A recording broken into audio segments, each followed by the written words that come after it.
بسم اللہ الرحمن الرحیم۔ تمام سامعین کو خلوص بھرا سلام۔ آج کی داستان حضرت عزیر علیہ السلام کے متعلق ہے۔ حضرت عزیر علیہ السلام کا تعلق بنی اسرائیل سے تھا۔ جب بخت نصر بادشاہ نے بیت المقدس کو ویراں کیا اور بنی اسرائیل کو قتل کیا، گرفتار کیا اور تباہ کر ڈالا، پھر حضرت عزیر علیہ السلام وہاں سے گزرے۔ آپ کے ساتھ ایک برتن کھجور اور ایک پیالہ انگور کا رس تھا اور آپ ایک دراز گوش پر سوار تھے۔ تمام بستی میں پھرے، کسی شخص کو وہاں نہ پایا۔ بستی کی عمارتوں کو منہمد دیکھا تو آپ نے بڑا تعجب کہا، انا یحیی ھذا اللہ بعد موتہا، اور آپ نے اپنی سواری کی ہمار کو وہاں باندھ دیا اور آپ نے آرام فرمایا۔ اسی حالت میں آپ کی روح قبض کر لی گئی اور گدھا بھی مر گیا۔ یہ صبح کے وقت کا واقعہ ہے۔ اس سے 70 برس بعد اللہ تعالیٰ نے شاہن فارس میں سے ایک بادشاہ کو مسلط کیا اور اپنی فوجیں لے کر بیت المقدس پہنچا اور اس کو پہلے سے بھی بہتر طریقے پر آباد کیا۔ اور بنی اسرائیل میں سے جو لوگ باقی رہ گئے تھے، اللہ تعالیٰ نے انہیں پھر یہاں لایا اور وہ بیت المقدس اور اس کے نواح میں آباد ہوئے اور ان کی تعداد بڑھتی رہی۔ اسی زمانے میں اللہ تعالیٰ نے حضرت عزیر علیہ السلام کو دنیا کی آنکھوں سے پوشیدہ رکھا اور کوئی آپ کو نہ دیکھ سکا۔ جب آپ کی وفات کو 100 برس گزر گئے تو اللہ نے آپ کو زندہ کیا۔ پہلے آنکھوں میں جان آئی، ابھی تک تمام جسم مردہ تھا، وہ آپ کے دیکھتے دیکھتے زندہ کیا گیا۔ یہ واقعہ شام کے وقت غروب آفتاب کے قریب ہوا۔ اللہ تعالیٰ نے فرمایا، تم یہاں کتنے دن ٹھہرے؟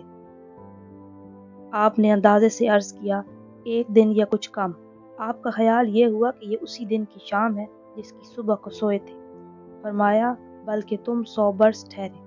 اپنے کھانے اور پانی یعنی کھجور اور انگور کے رس کو دیکھتے ہو کہ ویسا ہی ہے، اس میں بو تک نہیں آئی، اور اپنے گدھے کو دیکھا تو وہ مر گیا، گل گیا، اعضاء بکھر گئے تھے، ہڈیاں سفید چمک رہی تھی۔ آپ کی نگاہ کے سامنے اس کے اعضاء جمع ہوئے، اعضاء اپنے اپنے مواقع پر آئے، ہڈیوں پر گوشت چڑھا، گوشت پر کھال آئی، بال نکلے، پھر اس میں روح پھونکی۔ وہ اٹھ کھڑا ہوا اور آواز کرنے لگا۔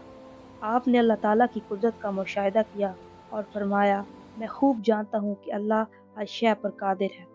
پھر آپ اپنی سواری پر سوار ہو کر اپنے محلے میں تشریف لائے۔ سر اقدس اور ریش مبارک کے بال سفید تھے۔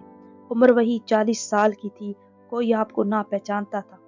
اندازے سے اپنے مکان پر پہنچے، ایک ضعیف بڑھیا ملی جس کے پاؤں رہ گئے تھے، وہ نابینا ہو گئی تھی۔ وہ آپ کے گھر کی باندھی تھی اور اس نے آپ کو دیکھا تھا۔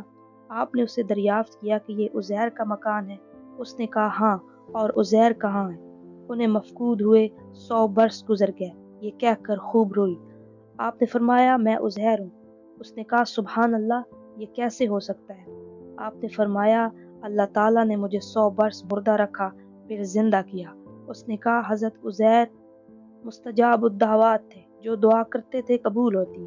آپ دعا کیجئے کہ میں بینا ہو جاؤں تاکہ میں اپنی آنکھوں سے آپ کو دیکھوں۔ آپ نے دعا فرمائی اور وہ بینا ہوئی۔ آپ نے اس کا ہاتھ پکڑ کر فرمایا، اٹھ خدا کے حکم سے۔ یہ فرماتے ہی اس کے مارے ہوئے پاؤں درست ہو گئے۔ اس نے آپ کو دیکھ کر پہچانا اور کہا، میں گواہی دیتی ہوں کہ بے شک عزیر آپ ہیں۔ وہ آپ کو بنی اسرائیل کے محلے میں لے گئی۔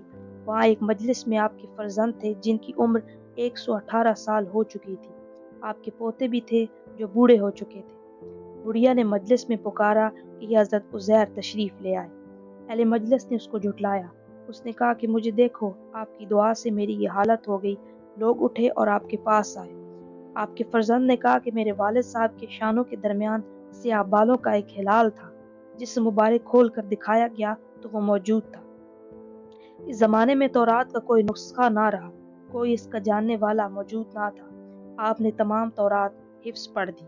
ایک شخص نے کہا کہ مجھے اپنے والد سے معلوم ہوا کہ بخت نصر کی ستم انگیزیوں کے بعد گرفتاری کے زمانے میں میرے دادا نے تورات ایک جگہ دفن کر دی تھی۔